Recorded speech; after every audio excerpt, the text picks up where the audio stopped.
Hi friends, ಹೇಗಿದ್ದೀರಾ? Welcomes to SNS kitchen. ನಾನು ಸೌಮ್ಯ. ಇವತ್ತು ನಾನು ರೆಸ್ಟೋರೆಂಟ್ ಸ್ಟೈಲಲ್ಲಿ ಚಟ್ನಿ ಹೇಗೆ ಮಾಡೋದಂತ ನಿಮ್ಮ ಜೊತೆ ಶೇರ್ ಮಾಡ್ತಾ ಇದ್ದೇನೆ. ಇದು ಇಡ್ಲಿ ಮತ್ತು ದೋಸೆಗೆ ಸೂಪರ್ ಕಾಂಬಿನೇಷನ್.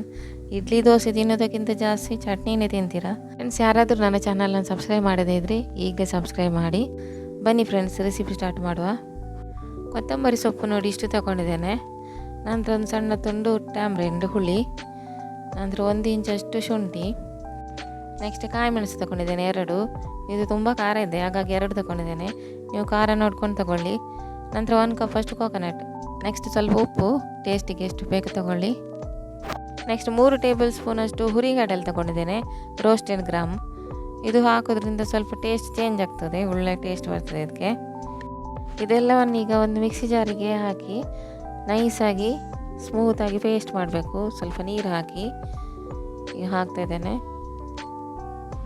ನೀರು ಜಾಸ್ತಿ ಆ್ಯಡ್ ಮಾಡಬೇಡಿ, ಸ್ವಲ್ಪ ಸಾಕು. ನೋಡಿ, ಇಷ್ಟು ಕನ್ಸಿಸ್ಟೆನ್ಸಿ ಬೇಕಿದ್ದು. ನೋಡಿ, ಚಟ್ನಿ ರೆಡಿ ಆಯಿತು. ಇವಾಗ ಇದಕ್ಕೊಂದು ಒಳ್ಳೆ ಒಗ್ಗರಣೆ ಹಾಕುವ. ಒಂದು ಒಗ್ಗರಣೆಗೆ ಒಂದು ಪಾತ್ರೆ ತಗೊಂಡು ಇದಕ್ಕೆ 2 ಟೀ ಸ್ಪೂನ್ ಅಷ್ಟು ಕೋಕೋನಟ್ ಆಯಿಲ್ ಹಾಕ್ತಾ ಇದ್ದೇನೆ. ಎಣ್ಣೆ ಬಿಸಿ ಆದ ನಂತರ 1 ಟೀ ಸ್ಪೂನ್ ಅಷ್ಟು ಸಾಸಿವೆ ಹಾಕ್ತಾ ಇದ್ದೇನೆ.